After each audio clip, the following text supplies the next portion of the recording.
छात्रों, जैसा कि पहले हम लोगों ने हाइड्रोलिक्स और न्यूमेटिक्स के अंतर्गत हम लोगों ने पहले हाइड्रोलिक्स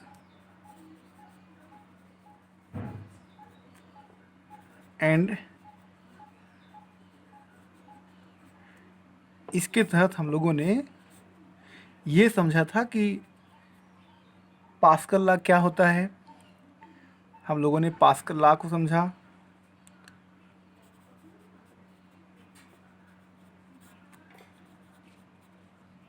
उसका जो इंडस्ट्रियल एप्लीकेशन था, औद्योगिक उपयोग था, उसका हम लोगों ने उसको समझा। आज हम लोग बात करते हैं कि तरल शक्ति क्या होती है। तरल शक्ति को अगर हम लोग समझें तो हम ये कह सकते हैं कि जो भी इंडस्ट्रियल मशीनरी में यानी औद्योगिक मशीनरी में और जो उसके उपकरण होते हैं, वहाँ पे जो भी आयल हाइड्रोलिक्स या गैस का जो उपयोग होता है, औद्योगिक जो उपयोग होता है, तो उनके उपयोग के कारण जो भी औद्योगिक मशीनरी होती हैं या जो उपकरण होते हैं, उनको एक विस्तृत श्रृंखला में यानी कह सकते हैं कि एक विस्तृत क्रम को नियंत्रित करने के लिए हम लोग हाइड्रोलिक्स जो तरल शक्ति है, तरल शक्ति का इस्तेमाल करते हैं। अब हम लोगों ने जैसे पिछले लेक्चर में ये समझा था कि हाइड्रोलिक्स और न्यूमेटिक्स के पे आधारित जो मशीनें हैं वो कहाँ पे इस्तेमाल होती हैं, उनका इंडस्ट्रियल एप्लीकेशन क्या है, और डे बाय डे जिस तरीके से हाइड्रोलिक और न्यूमेटिक इंजीनियरिंग के अंदर ग्रोथ हो रहा है, तो हम लोग उसको भी समझें। आज हम लोग थोड़ा सा एक व्यवहारिकता के तौर पे ये समझते हैं कि वास्तव में हमें अगर कोई मशीन दिखाई दे तो हम कैसे पहचानेंगे कि कहाँ पे हाइड्रोलिक सिस्टम किस मशीन में काम कर रहा है या किस स्थान पे, और किस स्थान पे न्यूमेटिक सिस्टम में काम कर रहा है। तो जैसे कि आप लोगों ने देखा होगा कि जो पृथ्वी यानी जो भी हमारा आपने देखा होगा कि गर्मी के दिनों में जब ग्राउंड वाटर होता है, उसको निकालने के लिए जो अर्थ के अंदर ड्रिल की जाती है, उस ड्रिल के लिए जो मशीन इस्तेमाल किया जाता है वो एक फुली हाइड्रोलिक मशीन होता है। उसको एक्सावेटर भी कहा जाता है, और उसको हम लोग हाइड्रोलिक प्रेशर से चलाते हैं। अगर दूसरी बात करें तो जो भी हमारे क्रेन्स होते हैं, या आपने देखा होगा कि नावों पे या जहाज़ों पे, बड़े बड़े शिप पे एक क्रेन लगा होता है जो कि समुद्र में या बड़े बड़े जो टैंक कंटेनर्स होते हैं जिसमें एक्सपोर्ट इंपोर्ट के लिए सामान को सुरक्षित रखा जाता है, तो उनको उठाने के लिए भी, उनको उठा करके जहाज़ पर रखने के लिए एक क्रेन का इस्तेमाल किया जाता है। वो भी फुली हाइड्रोलिक बेस्ड होता है। और अगर हम लोग बात करें तो जो भी हम लोगों का हवाई जहाज़ होता है, उसमें जो कंट्रोल सिस्टम होता है यानी नियंत्रण होता है, उसको हम लोग हाइड्रोलिक्स के माध्यम से ही करते हैं। मशीन जो टूल्स होते हैं उनको भी ऑपरेट हाइड्रोलिक के माध्यम से ही किया जाता है। रोबोट्स में अगर आजकल तो रोबोटिक इंजीनियरिंग तो काफ़ी चलन में है। अब मेडिसिन में, मेडिकल में भी बहुत सारा इस्तेमाल रोबोटिक्स का होता है। तो जो रोबोटिक्स इंजीनियरिंग होती है, इसमें भी हाइड्रोलिक और न्यूमेटिक इंजीनियरिंग का इस्तेमाल बराबर रूप से होता है। जो भी हमारा ऑटोमेटिकली मशीनें हैं, जैसे कि अभी हम लोग देख रहे हैं कि लॉकडाउन के बाद सारे जो बड़े बड़े सिटीज़ थे, मेगा सिटीज़ थे, जहाँ पे इंडस्ट्रियलिस्ट या बहुत सारी इंडस्ट्रीज़ पाई जाती थी, या जहाँ पे बहुत सारी इंडस्ट्रियाँ हैं, वहाँ से जो मज़दूर वर्ग है या फिर जहाँ पे जो लेबर या जो कर्मचारी वर्ग है, वो जो है वो पलायन कर रहा है, अपने घर की तरफ जा रहा है, तो ऑटोमेटिकली कहीं ना कहीं एक ये होगा कि लेबर की प्रॉब्लम होगी, जो स्टाफ है उसकी प्रॉब्लम होगी। तो कंपनियां अब अपने आप को अपग्रेड रखने के लिए, या भविष्य में ऐसी कोई चुनौती आए तो कैसे उससे निपटेंगे, तो उसके लिए वो ऑटोमेशन की तरफ जाएंगी।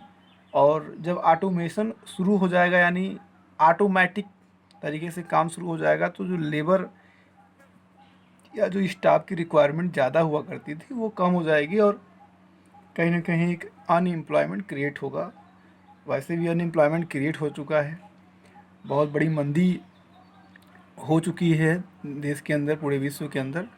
तो हर देश में बेरोज़गारी जो है वो बढ़ गई है, उसका रेट बढ़ गया है। तो ऐसे मशीनों में भी, इंडस्ट्रीज़ वाले मशीनों में भी हाइड्रोलिक्स और न्यूमेटिक से ही हम लोग ऑटोमेटिक मशीनों को ऑपरेट करते हैं। तो इस तरीके से ये हमारे कुछ ऐसे एग्जांपल्स थे जहाँ पे हम ये जान पाएंगे कि वहाँ पे हाइड्रोलिक्स इंजीनियरिंग का इस्तेमाल होता है या न्यूमेटिक इंजीनियरिंग का इस्तेमाल होता है। अब इसके अतिरिक्त जो हमारा हाइड्रोलिक जो पावर है, यानी जिसको हम लोग तरल शक्ति कहते हैं, ये हाइड्रोलिक पावर नहीं बल्कि ये आयल पावर है।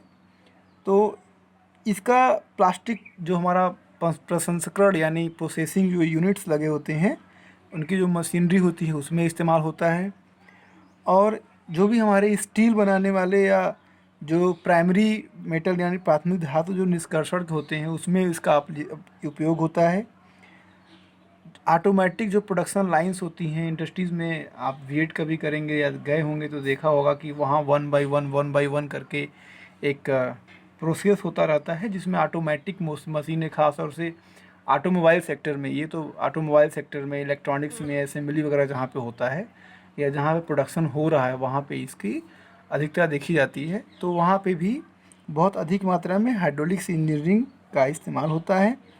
लोडर हो गया, क्रेशर हो गया, प्रेस हो गया, या कपड़ा उद्योग इंडस्ट्री में भी, टेक्सटाइल इंडस्ट्री में भी, उसमें जो धागे की जो बुनाई होती है, कपड़े की जो बुनाई होती है, उसमें जो नेडल्स होती है, जो सुइयाँ होती हैं, वो प्रेशर चलती हैं।